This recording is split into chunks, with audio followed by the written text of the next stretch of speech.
প্রতি সপ্তাহে সোহরাওয়ার্দী উদ্যানের সবুজ প্রাঙ্গণে বসে ভাবনগর সাধুসঙ্গের আসর। শহরের ব্যস্ততা থেকে কিছুটা দূরে প্রকৃতির সান্নিধ্যে এখানে মিলিত হন গান, সাধনা ও ভাবের অনুসন্ধানী মানুষ। কখনো গান, কখনো আলোচনা, কখনো নীরব সাধনা, সব মিলে তৈরি হয় এক অন্যরকম পরিবেশ। কিন্তু ৬১৬তম আসরের প্রকৃতির ইচ্ছা ছিল একটু ভিন্ন। অনিবার্য কারণে বুধবারের পরিবর্তে আসরটি অনুষ্ঠিত হলো বৃহস্পতিবার। তারপরেও প্রকৃতির রোদ বৃষ্টির লুকোচুরি, ফলে সোহরাওয়ার্দী উদ্যানের উন্মুক্ত প্রাঙ্গণের পরিবর্তে এবার ভাবনগর সাধুসঙ্গের আসর বসল বাংলা একাডেমির বর্ধমান হাউজের বারান্দায়। স্থান বদলেছে, পরিবেশ বদলেছে, কিন্তু বদলায়নি মানুষের সেই অনুসন্ধান, ঘান, সাধনা আর নিজের ভেতরকে জানার আকাঙ্ক্ষা নিয়েই আবারও মিলিত হলেন ভাবনগর সাধুসঙ্গের মানুষগুলো। এই আসরের একজন বিশেষ মানুষ গঞ্জের আলী জীবন। সিরাজগঞ্জ থেকে আসা গঞ্জের আলী জীবন একজন তাঁতশিল্পী ও তাঁতকেন্দ্রিক সঙ্গীত শিল্পী। তিনি শুধু গান করেন না, নিজের গান নিজেই লেখেন, সুর করেন এবং পরিবেশন করেন। তাঁত ও তাঁতশিল্পকে কেন্দ্র করে তার লেখা গানের সংখ্যা ৪ শতাধিক। তার এই সৃষ্টিশীল কাজকে ঘিরে প্রকাশিত হয়েছে বইও। তাঁত তার কাছে শুধু জীবিকার একটি মাধ্যম নয়, তাঁত যেন তার জীবন, অভিজ্ঞতা এবং সৃষ্টিশীলতার একটি ভাষা। তার সঙ্গীতের বিস্তৃত পরিচয় পৌঁছে গেছে বৃহত্তর শ্রোতাদের কাছে। কোক স্টুডিও বাংলার ৩য় সিজনের তাঁতি পরিবেশনায় অর্ণব ও জয়া আহসানের সঙ্গে দেখা গেছে গঞ্জের আলী জীবনকেও। ভাবনগর সাধুসঙ্গের মতো একটি ছোট পরিসরের আসরের তার উপস্থিতি তাই এই আয়োজনকে আরও বৈচিত্র্যময় করে তোলে। আর এই আসরের আরেক পরিচিত মুখ বাউল অন্তর সরকার। মানিকগঞ্জ থেকে এসে তিনি প্রতি সপ্তাহে যোগ দেন ভাবনগর সাধুসঙ্গে। দূরত্ব পেরিয়ে বারবার এই আসরে ফিরে আসার মধ্যে যেন রয়েছে গান, সাধনা ও ভাবের প্রতি তার গভীর টান। ৬১৬তম আসরের তার কণ্ঠে আমরা শুনব চর্যাপদের ১ নম্বর পদ। চর্যাপদ বাংলা ভাষা ও সাহিত্যের প্রাচীনতম নিদর্শনগুলোর একটি। ১ নম্বর পদের পদকর্তা লুইপা। প্রায় ১০০০ বছর আগে রচিত এই পদের ভাষা আজকের মানুষের কাছে অনেকটাই দুর্বোধ্য। কিন্তু সেই প্রাচীন ভাষার আড়ালে লুকিয়ে আছে মানুষের শরীর, মন, সাধনা এবং জীবনের গভীর কিছু ভাবনা। পদটির শুরু, শরীর গাছে ৫খানি ডাল, অধীর মনে চুপে পড়ে কাল। শরীরকে একটি গাছের সঙ্গে তুলনা করে যেন মানুষের জীবন ও সময়ের একটি গভীর রূপ তুলে ধরা হয়েছে। মানুষ তার জীবনে সুখ খুঁজে, দুঃখ এড়াতে চায়, নানা ব্যস্ততার মাঝে ছুটে চলে।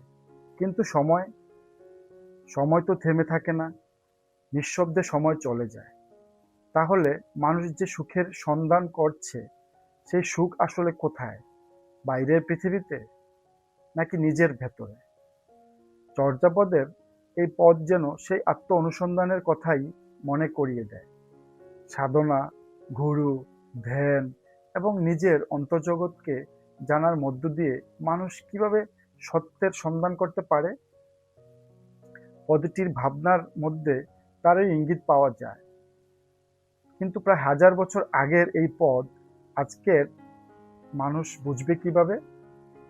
প্রাচীন ভাষায় সেই ভাবকে সমকালীন পাঠকের কাছে সহজভাবে পৌঁছে দিতে বিশিষ্ট গবেষক ডক্টর সাইমন জাকারিয়া এর সমকালীন রূপ ও ব্যাখ্যার মাধ্যমে পদটি আমাদের কাছে আরও সহজবোধ্য হয়ে ওঠে।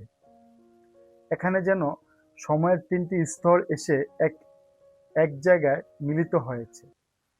লুইপার প্রাচীন পদ, সমকালীন ভাষায় তার রূপান্তর ও ব্যাখ্যা, আর আজকের শিল্পীর কণ্ঠে তার নতুন পরিবেশন। প্রায় ১০০০ বছর আগের একটি পদ তাই আবার ফিরে আসে আজকের মানুষের সামনে।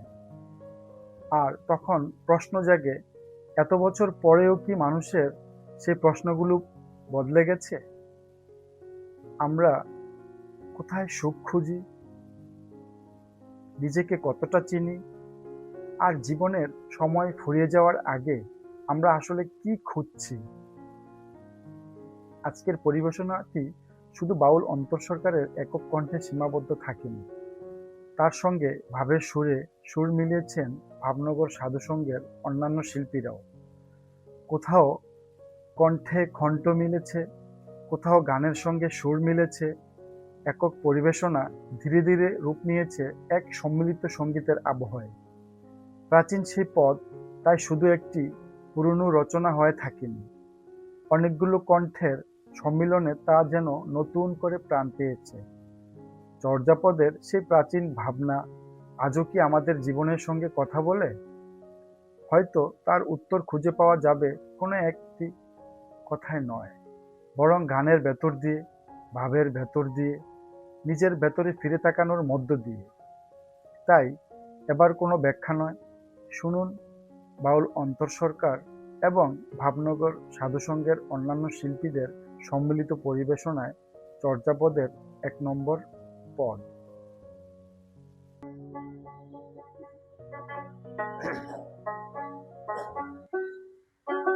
কায়া তুরুব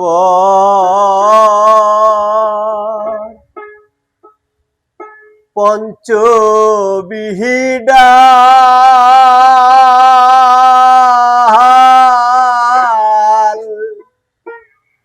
চঞ্চল চিয়ে ওই ঠোকালু রে শরীর গাছে পাঁচখানি ডাল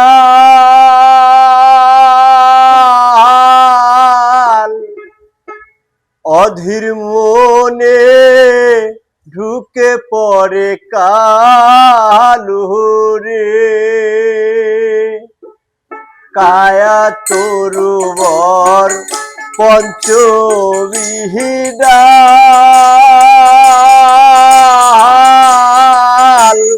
চঞ্চল চিয়ে পই ঠোকালু রে চঞ্চল চিয়ে পই ঠোকালু রে চঞ্চল চিয়ে পই ঠোকালু রে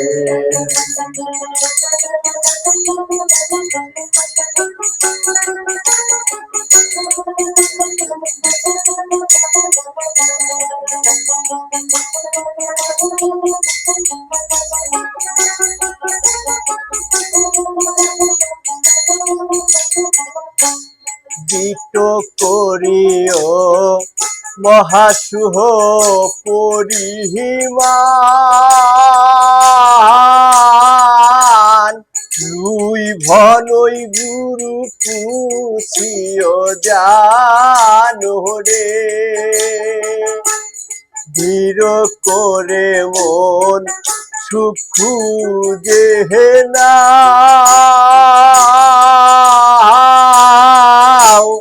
কেমনে পাবো গুরুকে সুধাও রে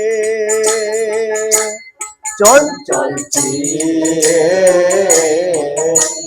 পই ঠোকালু রে চঞ্চল চিয়ে পই ঠোকালু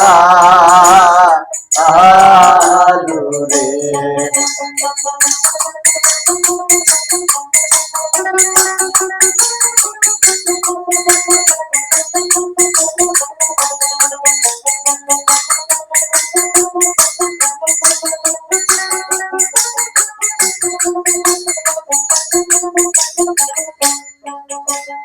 চলো সমাহিও কাহি করিও সুখ দুঃখেতে নিশ্চিত মরিয়াই রে সকল সাধনা করার পর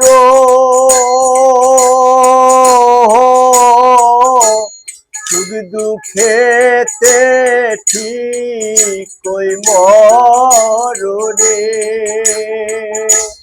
চল চল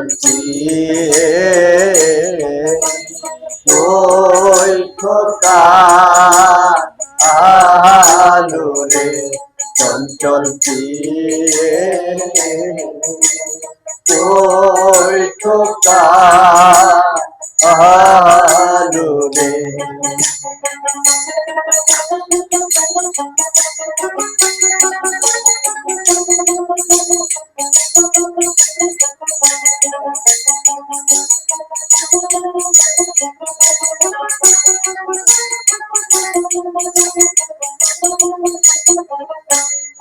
এরিও ছন্দ বান্ধ করণ পাতে হেরা শুনো পাখো ভীতি লাহুরে পাশরে ছন্দ বাঁধন কপট কার্য ফেলে সাধনা করো শুনে পক্ষ মেলে রে চঞ্চল ওই ঠোকা আলো রে চঞ্চল ওই ঠোকা আলো রে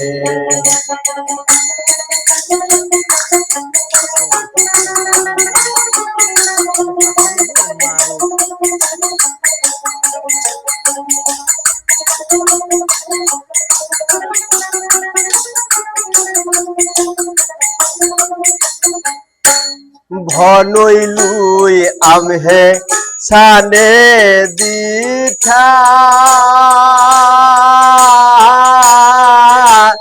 ভমন চমন বেনি পান্ডি বৈঠারে লুই পাবলেন দৃষ্ট করেছি ধ্যানে শ্বাস প্রশ্বাস দুয়ের কাশনে রে চঞ্চল ওই ঠোকা আলো রে চঞ্চল ওই ঠোকা আলো রে কায়া তরুবর পঞ্চবিহিদা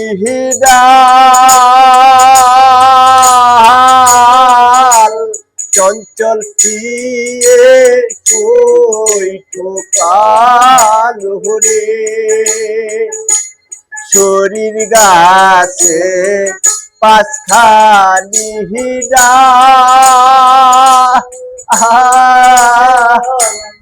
অধীর মনে ঢুকে পড়ে কালো রে চঞ্চল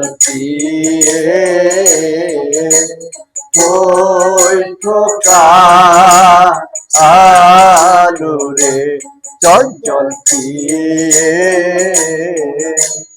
ওই ঠোকা আলো রে চঞ্চল